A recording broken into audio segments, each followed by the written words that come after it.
Where's the recession, I ask myself? It must be limited to certain areas of America that I never see. I never saw anything like. Where is the recession hitting now? It's certainly not in San Francisco.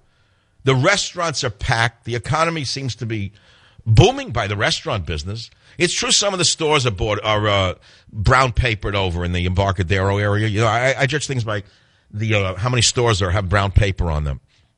The day I see brown paper over the federal government, then I'll know that we're on the road to recovery. The day they run brown paper down around 30% of all the departments, and I see that there's a recession at the federal government, I know we're on the way to recovery. The day they eliminate 30% of all the federal departments, how is it that a small number of people get to rule 300 million of us? How does that work?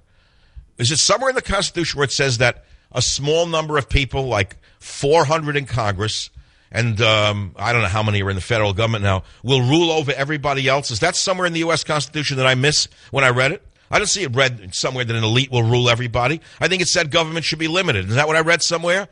It's strictly limited so that the people don't wind up facing a dictatorship of the bureaucrat. And then you wake up and here we are facing a dictatorship of the bureaucrat. Here we are, we're facing a dictatorship of a power-mad narcissist, a communist at that. And I don't care whether you call it communist, Marxist, socialist, Leninist, it doesn't matter. That's what he is. And that's what every bureaucrat that speaks for him is. Communist, socialist, Marxist, does not matter how you define them. That's who they are. You want to call them statist? Call them statist. They think that they have the right to rule over us, not to take our desires and to enact them.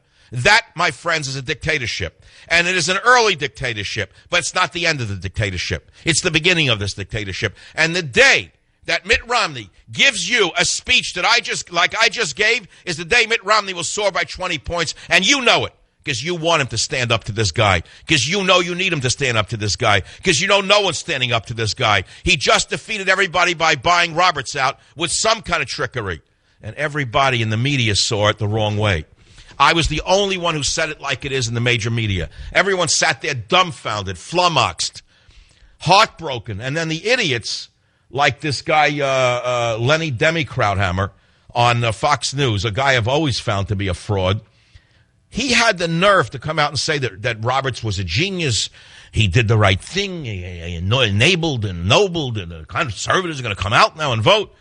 Now, all of a sudden, Lenny Demi-Krauthammer come around and said that, the Supreme Court Justice Roberts was intimidated by the left. He suddenly changed his tune because he realized that he gave himself away by cheering for this socialist ruling by Roberts. Suddenly, the cat was out of the bag, and everyone saw that his act was a fraud, that he was a Democrat, has been a Democrat, is a Democrat, works on Fox because he's a Democrat, and particularly for O'Shaughnessy there, whatever his name is, O'Blarney Stone.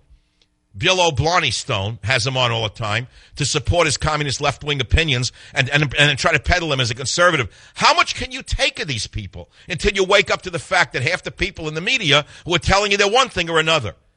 One thing I got to give the liberals, they sure are what they say they are, and they don't. They're not really hidden conservatives. Let me be very clear about it. Not one of the liberals on MSNBC is secretly a conservative. Not one of them. Teddy just nodded. That's right, Dad. Go tell him. Yeah, I got to hand it to them. Not one of the hosts on MSNBC believes in America. I got to hand it to them. Not one of them believes in individual liberty. I got to hand it to them. They're consistent in their belief system. Yeah. I wish I could say the same thing for half the commentators who pose as conservatives, Teddy. I got to tell you. But you look at the other side. They have guys on our own naked, open communists who say to you that, the guy writes for The Nation. That guy with the cockamamie, crazy, schizophrenic eyes. He's at a magazine called The Nation, which is a Marxist magazine, okay? For 30 years, Marxist magazine, The Nation. So they get the guy on with the skitsy eyes, the rotating eyes at MSNBC. I got to hand it to him. At least he's a consistent Marxist on MSNBC. But he's not a secret conservative. He holds no conservative beliefs. Doesn't hold any beliefs in America. No, sir. Believes in worldwide communism, socialism, statism, whatever you want to call it. Got to hand it to the left. They're consistent in their beliefs. None of them are secretly conservative. On the other side, though, half of them are secretly liberals. I'll be back.